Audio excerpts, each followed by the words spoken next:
UACs was not 85,000, it was over 320,000. My business partner, Ryan Matt, and I spent 6 months traveling across America, filming a documentary titled, What is Treason Trafficked? The evil of child sex trafficking is difficult to digest and understand.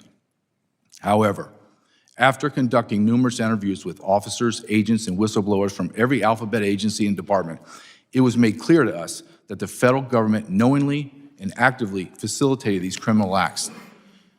After several exhaustive months of filming, interviewing, and then editing this documentary, I state without reservation that the United States federal government is the world's largest child sex trafficking organization in modern history.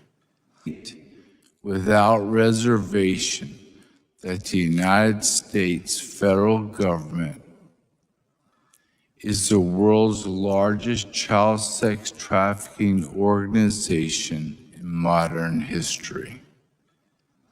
The probability that thousands of these UACs are being raped at this very moment is 100%. The call to action has 3 parts, my call to action, and they're swift, and they happen at the same time. Every means necessary is to be taken to ensure all 4 borders of the United States of America are sealed shut. 2, there's a national law enforcement emergency to locate and rescue every single one of the 550,000 unaccompanied alien children that are lost. 3, a full-scale investigation of every U.S. department, agency, and every NGO participating in this criminal act shall be launched, and every person involved shall be arrested. Finally, the intentional opening of our borders is an act of treason. That historically the cartels would bring their product, human beings and drugs, to the southern border. It'd be some level of interaction by CBP, by federal law enforcement, state and local law enforcement, and then unaccompanied children would be processed through HHS and turned over to non-government organizations, where they would be turned over to family sponsors, either family or non-family, but sponsors that were vetted in some manner.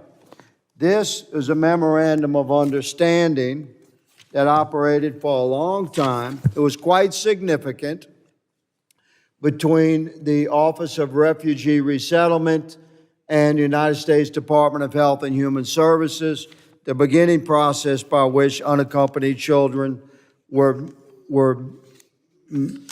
delivered to sponsors that were vetted. Because of the volume of children that were coming across in the last 4 years, and a part of that, the HHS and DHS joint statement of termination of this agreement, and this is from March of 2021, my brothers and sisters. This was a policy decision to step away from the strict means by which these children were monitored and controlled. And what it was replaced with was this sponsor care agreement. There's nothing to this. It's 3.5 pages, 2 pages of nothing that the criminal networks can easily take advantage of. So we have now delivered hundreds of thousands of unaccompanied children to unvetted sponsors that have enslaved them across our country. Ms. Hopper, you have done some brilliant research on the connection between trafficking, human trafficking, south of the border, and as it networks into our country. Please expound upon what I've been discussing today. Thank you, Chairman Higgins. You're correct. The terrorists, the cartels, sorry, the terms are interchangeable to me. They do know our policies and the 94 actions that were rescinded upon the new current administration coming in. And they actually do use our programs and the manner in which we process unaccompanied children against us. They actually use Border Patrol and refer to them as migrant Uber. They know once migrants cross the border, It's one phone call away. The Border Patrol picks them up and processes them, and then they know to write the number and name of the sponsor. So, Mr. Carroll, we're hearing some amazing things today. Children being sacrificed to harvest organs. Of course, somebody said they don't, Mr. Ivey said he's not so sure about that. You got the amazing 8-year-old with sexually transmitted diseases, 12-year-old, 9 months pregnant. My colleagues on the minority are very concerned, though, about your language. What do you think of that? I find it fascinating and interesting that after hearing about all this testimony, and right now, thousands of children are being raped. That's just statistical probability, 100%. Children are being murdered, and I'm going to quote President Trump when he said, a lot of these children are already dead, end quote. What I find fascinating is all of this that we got to talk about, all this tragedy that we're dealing with. And we want to talk about what I said about Speaker Johnson in a podcast that I don't even remember. I think maybe it goes back to the congressman. Would he like to ask me a question that has any relevance to helping secure these children? And then you go back further, sir. The reason why we are in this position is because we destroyed the border, not just the southern border, the northern border, and both coastlines. This is a tragedy, and it is treason, because this is not bad policy or bad mistakes or somebody's incompetent.